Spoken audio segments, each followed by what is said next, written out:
The first reading is from Matthew chapter 28, verses 1 to 10.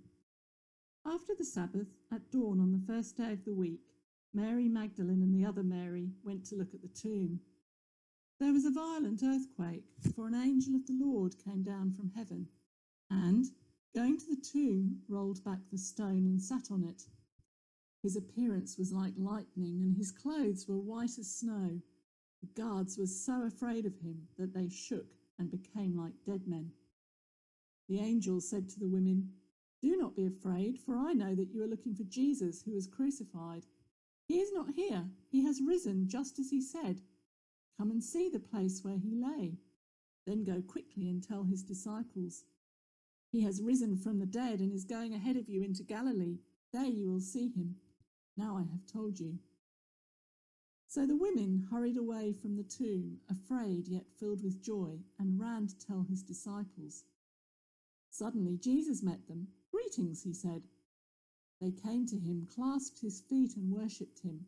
Then Jesus said to them, "Do not be afraid. Go and tell my brothers to go to Galilee. There they will see me." The second reading is from Acts chapter 10, verses 34 to 43. Then Peter began to speak. "I now realize how true it is that God does not show favoritism, but accepts from every nation the one who fears him and does what is right. You know the message God sent to the people of Israel, announcing the good news of peace through Jesus Christ, who is Lord of all. You know what has happened throughout the province of Judea, beginning in Galilee after the baptism that John preached, how God anointed Jesus of Nazareth with the Holy Spirit and power, and how he went around doing good and healing all who were under the power of the devil, because God was with him. We are witnesses of everything he did in the country of the Jews and in Jerusalem. They killed him by hanging him on a cross, but God raised him from the dead on the third day and caused him to be seen.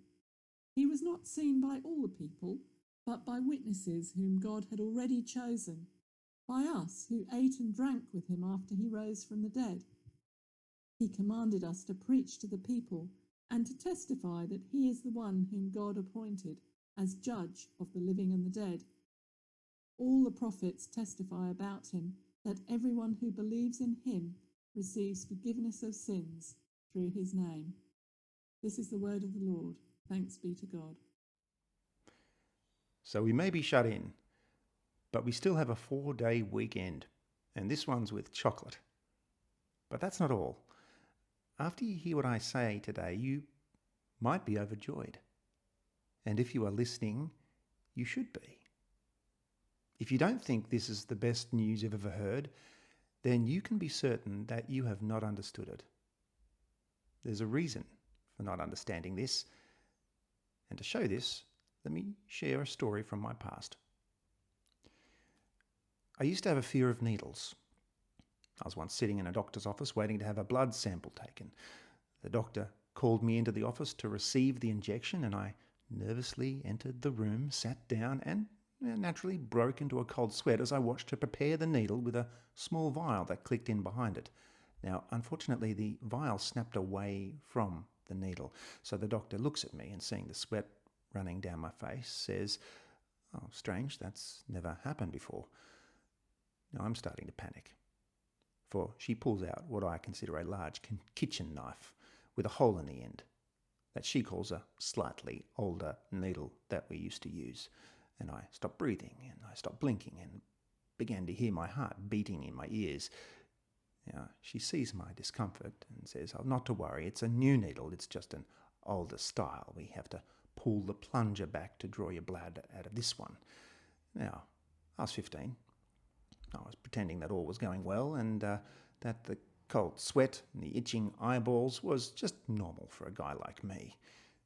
But it didn't convince her, so she asks if I'm all right, and that's when I found out my throat was so dry that my tongue was stuck to the top of my mouth. So when I opened it to speak, the only sound I could make was Now, I was nodding, so she took it to mean that everything was great and that I'd completely conquered my fears. So she got me to roll up my sleeve of my jumper to show the inside of my elbow. She straps my arm with a fancy armband that I believed made my bicep look bigger. And there was a young female nurse watching all this, so I had the composure to flex my muscles and impress her. However, the doctor put on a rubber glove, and as she did so, all ideas of wooing said nurse fled away. She swabbed my skin with some sort of nausea-inducing liquid and starts poking the area. She says, I can't find a vein. And just for a quantum second, I celebrated my body's reluctance to cooperate until she excitedly says, found it. The needle poises over my skin, and I look away to catch the beautiful blue eyes of the young nurse who was smiling and says, it's okay, you don't have to watch. And this, of course, was the worst possible insult you can give to a male, so of course I now must watch. And this was my downfall.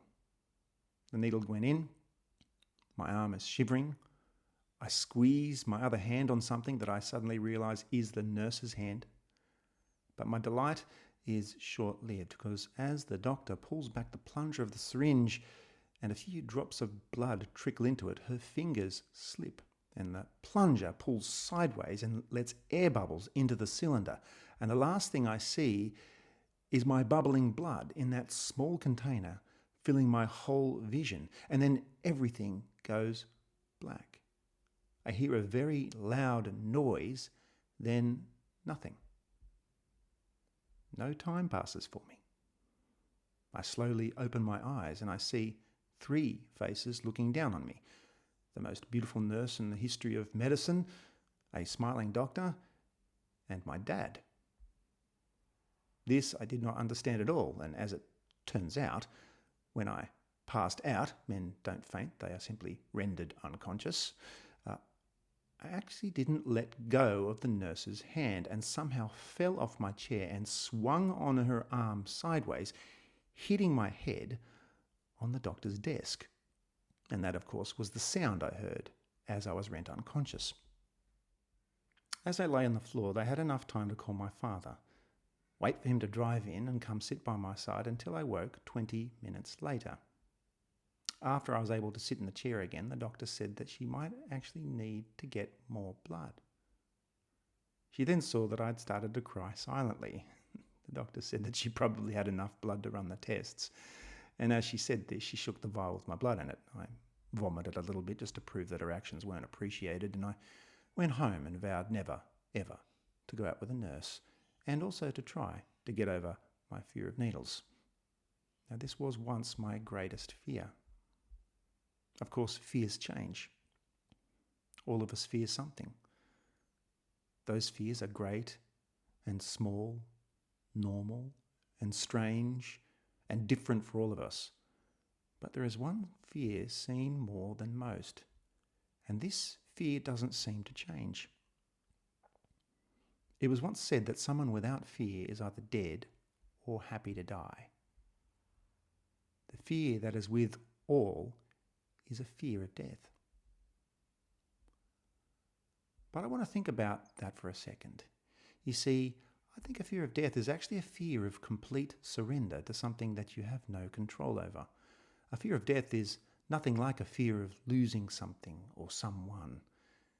It has nothing to do with others, really. It is a fear of the unknown and your place in it. If you learn to completely surrender to something you have no control over, the fear of death dissolves. But I think we should fear death. Death is more than a physical thing. Death happens when we stop breathing, or when our heart stops pumping blood, or when our brain activity ceases. But this is only part of death. If you read Genesis, death is different from the simple shutting down of our vital signs. Genesis says that death is broken relationships. Broken relationships with God, broken relationships with each other, and broken relationship with the world. So even if we don't fear the surrender to death that all people go through, we still have to face the other reality of death, the end of relationships, For me, to face my fear of needles was not simply admitting my fear and then being brave. I had to go through with it. Whether I was fearful or not, I still would face the pain and consequences of the needle. For me, that was something far worse, because it was the threat of meningitis. It nearly killed me when I was 12, and it might be returning, so I had to give blood. My fear of needles was the wrong thing. We can overcome a fear of death, but we need to know and even fear the broken relationship it brings, because that is the real thing that needs fearing. But here's where I'm going to say something controversial. We should only need to fear death because its effects are avoidable. If we were simply life-ending, we could conquer our fear of that because we can't stop it. But we should fear the effects of death because we can avoid them, all of them. All the broken relationships with God, each other, and the world. It is a dreadful thing to fall into the hands of the living God. But anyone who trusts in Jesus Christ has no reason to fear. They're covered by Jesus from the brokenness of death.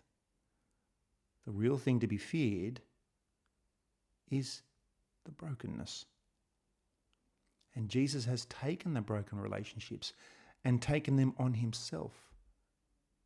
But anyone who rejects Jesus will experience death and its brokenness, and absolutely have something to fear.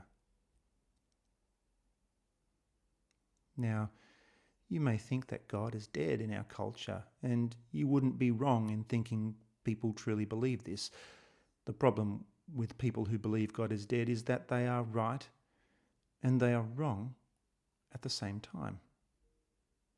They are right because God is not allowed in their life, and he is dead to them, like a son who shames his father and the father rejects him completely. They are right. But they are wrong because my God, the God revealed in the Bible, cannot die, or at least stay dead. And I didn't make this God up. People may think God is dead, and they reject the idea of him as old-fashioned and irrelevant and irrational to modern minds. So I guess I have a whole heap of irrational people watching me now. And among those who know God best and who have experienced him most deeply, you know how relevant what God brings to us is. For God brings joy. God makes us stop playing games with simple happiness, and he makes us serious in our pursuit of joy and love in knowing him. And if you think this is old-fashioned, then I think you're a moron. Offense intended. For the opposite to fear is this joy. Now, I haven't spoken much of Easter yet, so what has this got to do with Easter Sunday? Well, I need to take you to the earliest days of the church. In the book of Acts, the story continues after Jesus rose from the dead. Luke tells us in Acts 1:3 about this. After his suffering, he presented himself to them and gave many convincing proofs that he was alive. He appeared to them over a period of 40 days and spoke about the kingdom of God. The first fact in the history of Christianity is the number of people who say they have seen the resurrection. If they had died without making anyone else believe this, no Gospels would ever have been written. According to the early Christians, without the resurrection, there simply is no Christian message. This was the message that we heard from the Bible earlier. The point of Christianity is Jesus' resurrection. His death to life. Jesus' death for us was proved real because of his coming alive. The evidence of the empty tomb, the character of the witnesses, the explosion of Christianity, and the testimony of millions today are inexplicable without the resurrection. And this also proves our joy and the fact that we do not need to fear. I am afraid of a lot of things today. Losing my eyesight, cockroaches, open water, failure, small talk, not needles anymore.